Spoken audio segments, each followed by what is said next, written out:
ఇవాళ గాంధీ భవన్లో కాంగ్రెస్ పార్టీ విస్తృత స్థాయి సమావేశం జరగనుంది. సమావేశానికి సీఎం రేవంత్ రెడ్డి, మీనాక్షి నటరాజన్ హాజరు కానున్నారు. కొత్తగా నియమితులైన డీసీసీలు, పాత డీసీసీలు, టీపీసీసీ ఉపాధ్యక్షులు, జనరల్ సెక్రటరీలతో సమావేశం కానున్నారు. కొత్త డీసీసీలకు సీఎం రేవంత్ రెడ్డి దిశానిర్దేశం చేస్తారు. పార్టీ సంస్థాగత నిర్మాణం, స్థానిక ఎన్నికలు, విజయోత్సవ సంబరాలపైన సమీక్షించారు. అనంతరం జిల్లాల పర్యటనకు ముఖ్యమంత్రి వెళ్తారు.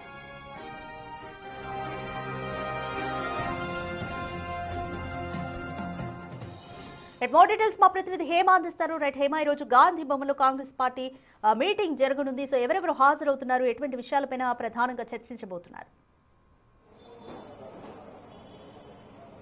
మరి కాసేపట్లో గాంధీ భవన్ లో టీపీసీసీ చీఫ్ మహేష్ కుమార్ గౌడ్ ఆధ్వర్యంలో విస్తృత స్థాయి సమావేశం కూడా ఏర్పాటు చేయనున్నారు. ఇక్కడే మీటింగ్ కూడా జరగనుంది. యాక్చువల్లీ ఈ రోజు సాయంత్రం వరకు కూడా ఈ మీటింగ్ ఉంటుంది. ఈ మీటింగ్ కి ముఖ్య అతిథిగా అటు ముఖ్యమంత్రి రేవంత్ రెడ్డి 10 గంటలకు హాజరవ్వనున్నారు. అనంతరం ప్రస్తుతం డిసెంబర్ 1వ తారీఖు నుంచి జిల్లాల పర్యటన ముఖ్యమంత్రి నిర్వహిస్తున్నారు. ఇందులో భాగంగా ఇక్కడ ఎగ్జిక్యూటివ్ మీటింగ్ కి అటెండ్ అయ్యి నేరుగా ఇక్కడ నుంచి హుస్నాబాద్ కూడా వెళ్లనున్నారు. అలాగే ఏసీసీ వ్యవహారాల ఇన్ఛార్జ్ మీనాక్షి నటరాజన్ కూడా ముఖ్య అతిథిగా హాజరు కానున్నారు. ప్రధానంగా ఈ మీటింగ్ లో ఈరోజు అటు కొత్తగా నియమితులైనటువంటి డీసీసీలతో పాటు పాత డీసీసీలు, అదేవిధంగా టీపీసీసీ కార్యవర్గానికి సంబంధించిన వైస్ ప్రెసిడెంట్లు, జనరల్ సెక్రటరీలు అండ్ 4 ఫ్రంటల్ అధినేతలతో పాటు కొత్తగా నియమితులైనటువంటి ఏఐసీసీ జనరల్ సెక్రటరీ సచిన్ సావత్, అదేవిధంగా పాత సెక్రటరీ విశ్వనాథ్ కూడా ఈ మీటింగ్ లో హాజరు కానున్నారు. ప్రధానంగా ప్రస్తుతం స్థానిక ఎన్నికలు, అదేవిధంగా పార్టీ సంస్థాగత నిర్మాణం అండ్ మోర్ ఓవర్ కొత్త డీసీసీలకు దిశానిర్దేశం, పాత డీసీసీలకు వీడ్కోలుతో పాటు ఏదైతే రాష్ట్రంలో కాంగ్రెస్ ప్రభుత్వం ఏర్పడి 2 ఏళ్లు పూర్తవుతుంది కాబట్టి ఈ నేపథ్యంలో విజయోత్సవ సంబరాలకు సంబంధించి పూర్తిగా సమీక్ష సమావేశాన్ని కూడా నిర్వహించనున్నారు. అయితే మీటింగ్ కి సంబంధించినటువంటి అజెండా చూస్తే మొత్తం 5 అజెండాలతో ఈ రోజు ఈ మీటింగ్ ని కూడా ఏర్పాటు చేయనున్నారు. ఎగ్జాక్ట్ గా 10 గంటలకు ప్రారంభం కానుంది.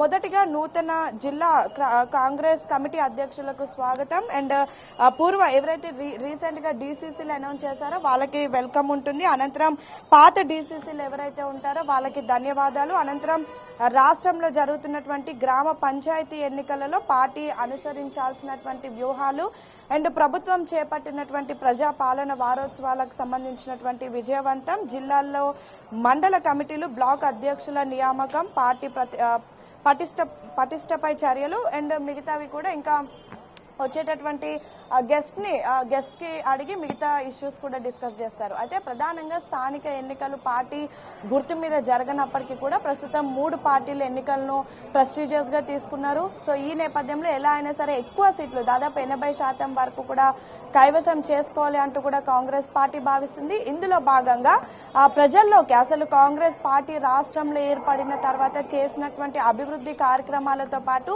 సంక్షేమ పథకాలను ప్రజలకు ఏ విధంగా అందుతున్నాయనే అంశాలను కూడా ప్రజల్లోకి తీసుకొని వెళ్లాలి అంటూ కూడా పెద్ద ఎత్తున కృషి చేస్తూ ఉన్నారు. ఇందులో భాగంగా ఎవరైతే కొత్తగా డీసీసీలుగా నియమితులైనటువంటి వాళ్లకు పూర్తిగా ఈ బాధ్యతలు అప్పగించేటటువంటి అవకాశాలు కూడా కనిపిస్తున్నాయి. అయితే ప్రధానంగా స్థానిక ఎన్నికలు ఎలా అయినా కైవసం చేసుకోవాలి, చేసినటువంటి అభివృద్ధి ప్రజల్లోకి తీసుకొని వెళ్ళాలి. ఒక కుటుంబంలో ఒక లబ్ధిదారుడికి ప్రభుత్వం నుంచి ఎంత మేరకు చేకూరుస్తుంది, అటు సన్న బియ్యమే కానివ్వండి, లేదంటే ఇతర పథకాలు ఆర్టీసీ ఫ్రీ బస్సే కానివ్వండి, లేదంటే 200 యూనిట్ల కరెంటే కానివ్వండి, లేదంటే గ్యాస్ సిలిండర్ కానివ్వండి, ఇలా అనేక అంశాలు కూడా ప్రజల్లోకి తీసుకొని వెళ్లాలనే అంశం పైన కూడా చర్చించనున్నారు. అండ్ సేమ్ టైం డీసీసీల నియామకంపై పెద్ద ఎత్తున కాంగ్రెస్ పార్టీలో ప్రస్తుతం గందరగోళం నెలకొంది. పెద్ద ఎత్తున చర్చనీయాంశంగా కూడా మారింది. ఎన్నో రోజుల నుంచి నామినేటెడ్ పదవులు ఎప్పుడే ఉంటాయా అంటూ కూడా పెద్ద ఎత్తున ఎదురు చూస్తూ ఉన్నారు. అందులో డీసీసీల నియామకం ఎప్పుడు ఉంటుంది అంటూ ఎదురు చూశారు. మొదటిగా డీసీసీల నియామకం ఉంటుంది, అనంతరం